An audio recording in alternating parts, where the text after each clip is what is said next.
Remember when Alex Galchenyuk was a Hab? Interesting. Oh! Woo! Yay!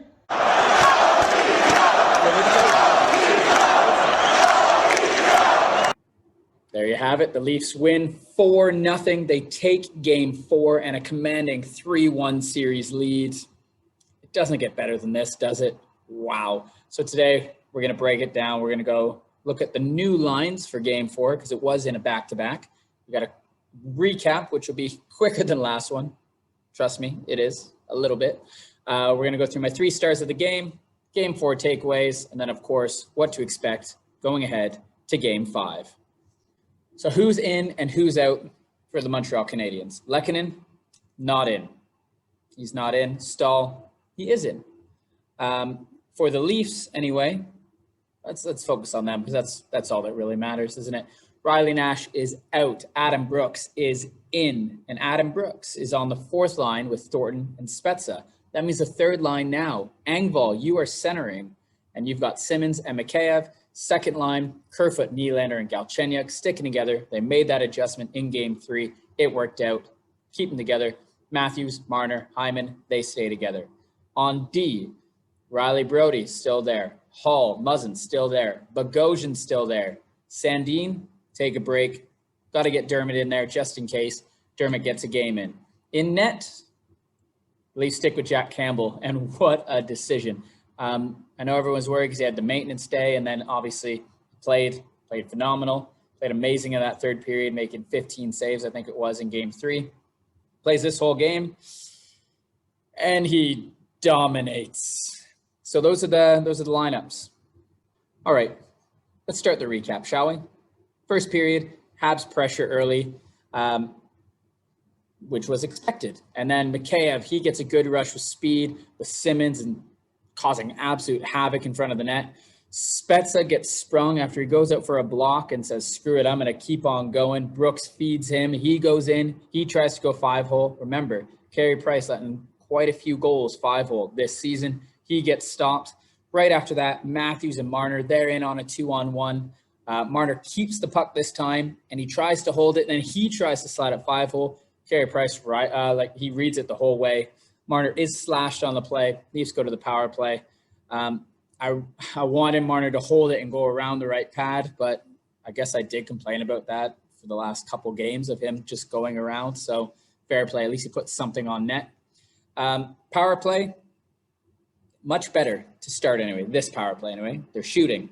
They're doing some shot passes. They're moving the puck quicker. They're moving their feet quicker. There's movement. Thank you, Toronto. Thank you. You know, they don't score. They're 0 for 1, but hey, I'll take it. It was a much better power play than in game 3. Right after that, Montreal finally gets something going, and it's Caulfield, but it's a 1v3, and he just comes in, takes a shot, easily saved by Campbell. You're not beating Campbell like that, and if you are, it has to be a precision shot like Suzuki did last game. Leafs activated the D last game within the Habs zone, and they do it once again here, and they start early in the first period. Travis Dermott this time, but he gets stopped. And then while Willie Nylander, he's working hard, showing speed and determination. He's tracking down the puck. He's tracking down players offensively, defensively. And just as I said in my game 3 reaction, he is a different animal this year. Gallagher then gets a chance on a point shot. Nice tip. It bounces off the ice. It goes high. Campbell makes the save. A little bit of a scramble, holds it in after the puck gets right back to him. And then the period kind of plays out. With about 6:10 left, Brody takes a slashing call. It was a slashing call. He got caught on the pinch. He gets back. He does take the man. However, he does get a slash in there. And, you know, it sucks that it happened because it was after a great shift, a good hard-working shift in the Habs zone from the Engvall line. And then obviously the Spezza line came out after that. Mikheyev and Engvall, like during that whole spree before, the slashing penalty, they're using their speed. Jumbo Joe, when his line's out there, he's using his body to hold the puck down low. It was really good. So Leafs go to the penalty kill, and, what was it? Leafs on the penalty kill equals success. And they're successful once again. The whole game, might I add. Then at 2:58, Willie Nylander, he gets sent off. What happened? Oh, that's what it was. William Nylander doesn't get sent off. Well, he does because he goes to the box, but he's going to the bench. He's just a bit too slow. Spezza jumps on too soon, gets the puck. Too many men. They got lucky. There should have been a too many men call a little bit later on in the game as well. So the Leafs are right back to the kill. Best chance is actually the Leafs, and it's Kerfoot. He picks up a pass at the Leafs blue line, chips it around. I think it was Petrie, and he goes in, tries feeding Marner, but Suzuki, gets back and makes like a kick save to stop the feed across. Leafs had lots of chances this game on a 2-on-1 or odd man rushes where the attacker, the guy who's driving the net, is past the defenseman or the forward there, and they're just trying to saucer it around just for one of those tap-ins. Happened a bunch of times. Will it finally work? Well, you've obviously watched the game. Of course it did later on. Not here, though. Suzuki makes the good play. It would have been a tap-in for Mitch Marner. That's how the first ends. So we go to the second period, and Muzzin is in his own zone. This is a beautiful play. All he does is he gets the puck up the boards to Kerfoot. Kerfoot skates it up, goes across Habs blue line, and then Galchenyuk drives the net on the left side, or kind of, he like center and then turns a little bit left. William Nylander's following up, picking up speed as well. Kerfoot threads it through to Galchenyuk. Galchenyuk feels the pressure of two Habs on him, and he just bats the puck, backhand feed right to Nylander. Goal. That's 4 goals in 4 games, a goal each game for William Nylander. Galchenyuk gets his first Leafs playoff point against his former team, the team that picked him 3rd overall, and Alex Kerfoot continues his great 200-foot play. And as well, I'm going to give it to Muzzin. He waited and he found the correct outlet pass. It was lovely. Right after that, Campbell needs to keep the Leafs in it. He makes a stop on Stahl after a nice little parry feed. It's just a wall. Then Price follows it up by stopping Matthews. The puck did kind of flutter on Matthews as he tried to release it. No points today from Matthews. However, he did get 5 shots on goal.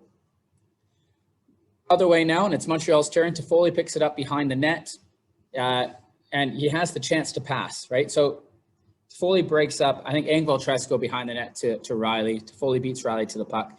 And the Leafs kind of box out the forwards out front. So it gives Toffoli time to actually come out front.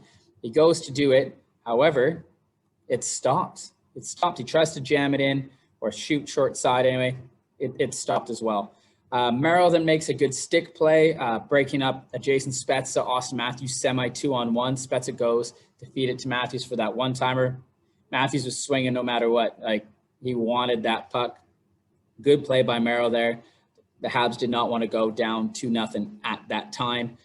And this was just after Montreal held the Jumbo Joe Thornton, Spezza, and Brooks line in the Leafs zone for quite some time. So if Matthews would have connected there, Spezza and Matthews, for a goal, it would have been really deflating for Montreal. I do want to say the Leafs survived there, and I think it's got to be on the back of Zach Bogosian. Last game, or 2 games ago, whatever, him working his butt off in the offensive zone, crunching. I think it was Lehkonen and getting that puck out, and Spezza stealing the puck from Simmons and scoring. Here it's the other way around. He's using his body. He's so strong on his stick that he's a man mountain out there. It was great to see. Like, it could have been dangerous. Leafs could have got running around, and Bogosian just said, nope, I'll just hold this puck against the boards. We'll figure it out. I'll take my time. I liked it. Then there's some crazy zone time, crazy extended zone time by the Matthews line. It felt like for ages there. And the Habs do finally get it out. They get an odd man rush, but it's broken up. And it's Galchenyuk and Spezza going the other way. Spezza again on an odd man rush. This time, Spezza's driving. Galchenyuk has the puck on the left side. Spezza drives. He's past the defenseman. Galchenyuk, a beautiful saucer pass. Spezza with the soft hands. Just redirect tip, top corner. Carey Price's glove is quite low because he thinks it's going to be low. Gets it up. It's a goal. Leafs have already had, like I said earlier, between the Kerfoot and Marner one. There was like another 1 or 2 before this goal went in. Same kind of play. And Leafs are up 2-0. Right after that, the Habs take a penalty as Marner and company try to enter the zone. And this is literally seconds after the 2-0 goal. Leafs go back on the power play. And at the beginning, there's just a whole lot of nothing until the second unit comes out and Jumbo Joe Thornton, he takes the puck in his own zone like a young gazelle and he just skates it out. He's not going that fast. I'm saying a young gazelle out there. He's just skating it out and he comes over the blue line and he drops the pass to Kerfoot. Kerfoot quickly feeds Spezza going through the center. And Thornton, instead of carrying on behind the net, he just waits at the left side of like the left post, the fair price right post, whatever. He just sits there, and Spezza, knowing Jason Spezza, finds him perfectly, and it's just a soft redirection. Goal. Price can't react in time. Jumbo Joe Thornton, the old men connect, plus Alex Kerfoot. Jumbo Joe at 40-plus years old, he scores for the Toronto Maple Leafs to make it 3-0. Oh, man. It's so good, so good. Joe Thornton, he de-aged about 10 years after he scored that goal, just based on his smile. So then with 3:11 remaining in the second period, Brooks, he has a rush. He had a good game, in my opinion. But then there's obviously some after-whistle shenanigans. He gets in it with the other number 77, Brett Kulak. Kulak's helmet does come off. Brooks grabbed it over.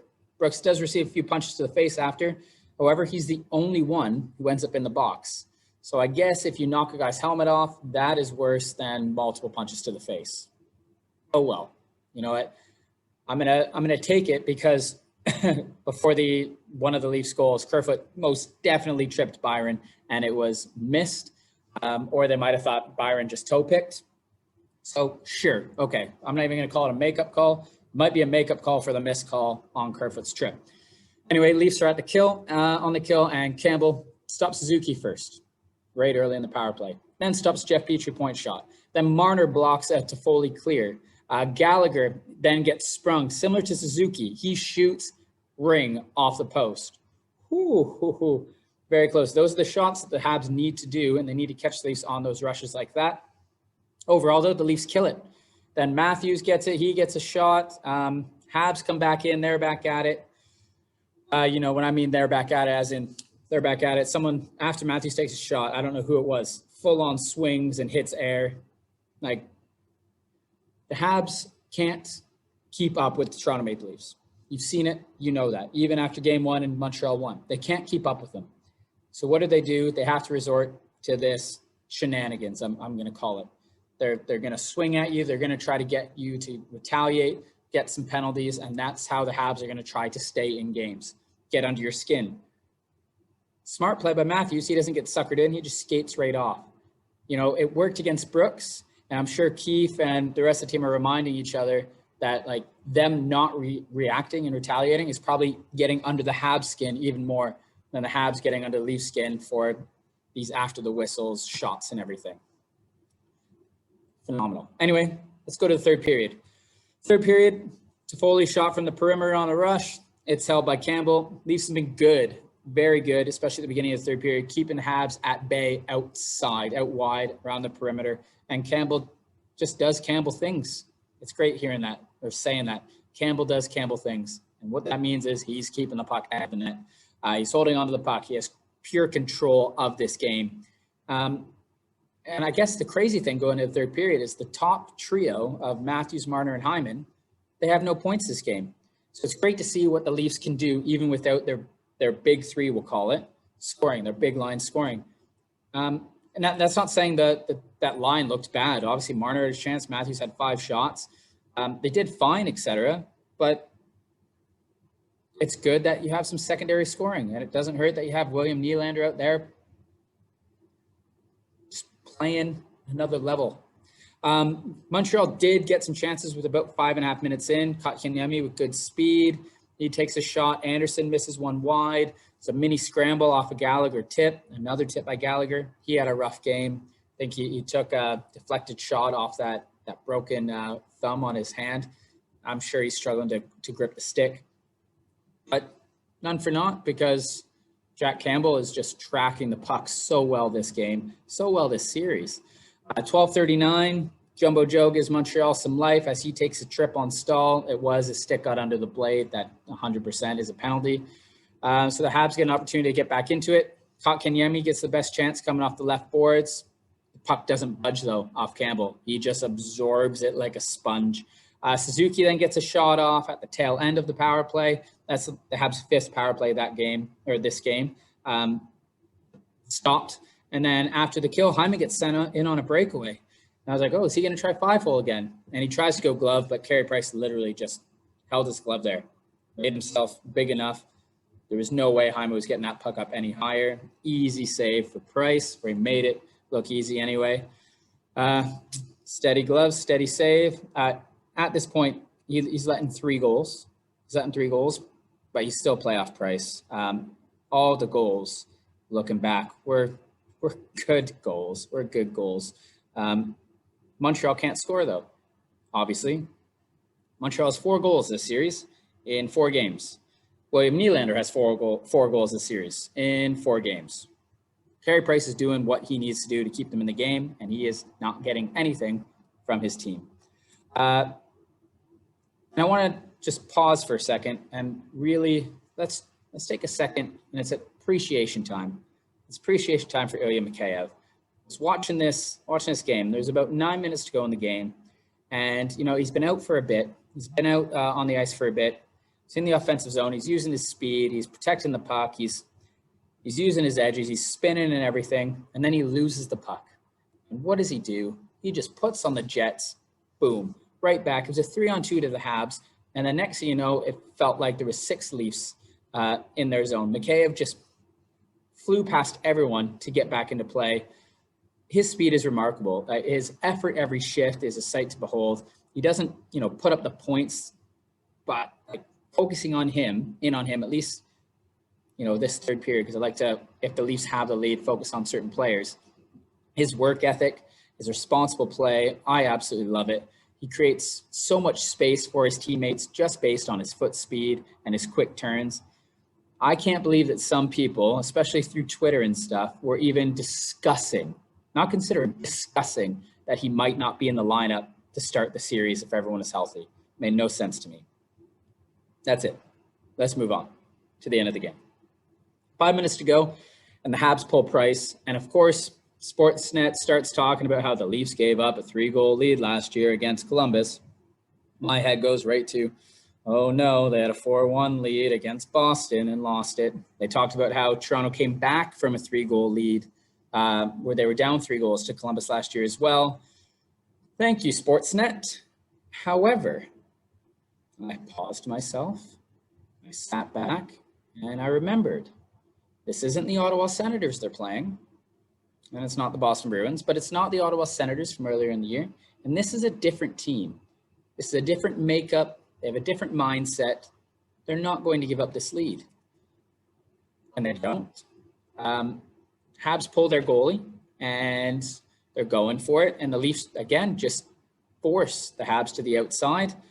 They ice it, come back down. Leafs again, force them out. They're along the boards. Kerfoot there's a battle. Kerfoot wins the puck. He chips it past whoever the D was there, probably Petrie. He feeds it to Alex Galchenyuk. He scores first playoff goal as a Leaf. 3-point night for Alex Galchenyuk. The Leafs hold on to the lead again. They get an empty netter to make it 4-0. And I'm going to tell you right now, this new look second line is looking great once again. They're out there for the tail end of the game. Even when they have a 3-0 lead, they were out there for the tail end of the game when they had a 1-goal lead last game. They've played defensively responsible. They can catch you on the attack. They're working hard. This entire team is just gelling, and it doesn't matter who you put in there. They're just making it work. And that's it. The Leafs win 4-0 and take a 3-1 series lead. So let's go into my 3 stars. Number 1 star, Jack Campbell. Probably should add a star last game as well. He let in 1 goal on 20-something shots, 29 shots or something like that. So he made 28 saves on 29 shots. Tonight, the Habs started to pour it on again, as you knew they were. And Campbell, like I said earlier, it was just a sponge, making everything look easy. He's eluding confidence, and the Leafs have confidence in him. And you can just see he's had a fantastic season. He's done it again here. He deserves it. He deserves it. I'm so proud of him. I'm so happy he's a Leaf, and he's definitely going to be one of the Leafs keepers going into that expansion draft. Jack Campbell, first shutout in the playoffs. He's number one. Number two, I'm giving it to Alex Galchenyuk. He didn't start the series. He finally got in there. You know, he had a rough start last game, then played well. This game, 3 points, 2 beautiful assists. Finish off the game with the empty netter. He gets my second star. Third star, William Nylander. Probably should have got it one last game as well, but I gave it to Kerfoot because I was so impressed with what he did, taking on that second line center role in the game. But William Nylander, 4 goals, a goal in each game of this playoff so far. Let's make it 5 in game 5. And you know what? Honorable mention, grumpy old men, but mainly I'm going to go with Jason Spezza. The feed to Thornton, his finish with Galchenyuk. Honestly, he's looking like he's de-aging. What is he, 37, 38 years old? Jason Spezza's looking like he's 33 right now. It's great. I can't believe he's a Leaf, and I can't believe that Babcock never played him to his potential and what he can do. Look what he brings to this Leafs lineup. Phenomenal. So the takeaways, the final takeaways of the game, final takeaways of game 4, Leafs are the better, deeper team and can score multiple ways, and multiple people can score for the Leafs. They can ice different lines and they still take it to you. The second line, they were like the question mark line, I'm going to say. And what I mean by that is people were questioning Kerfoot and what his role was. People questioning Nylander, should he be a Leaf? You have people questioning Galchenyuk and them trading for him. What is his role? Well, throw them together and it's just coming together. They're I don't even know how to explain it, but you've seen, look what they've done. That second line, you know, people, yes, they're going to have complaints. They're still going to have complaints about them. They've questioned all 3 of the guys, but they keep proving people wrong. That's all that matters. And they're hungry for success, and they're being successful. And last takeaway, Jack Campbell. If I haven't said it enough already, Jack Campbell is legit. He's had one of the best seasons in Leafs history. The Leafs players, the Leafs fans are so comfortable with him in net, backing up the team. What a trade by Dubas, eh? What a trade. What a find. First playoff shutout. What do the Leafs need to do in game 5? More of the same, just like last time. Keep at it, Toronto. You should definitely do another happy call to John Tavares post game 4. And you know what? Back to TO to close out the series. Let's do it. Let's close out the series in 5. Win this 4-1. I'm a happy Leafs fan. If you like this video, please click like. If you want to subscribe. Thank you for watching. Thank you for listening. Don't forget to cheer on those Leafs. As always, go Leafs, go.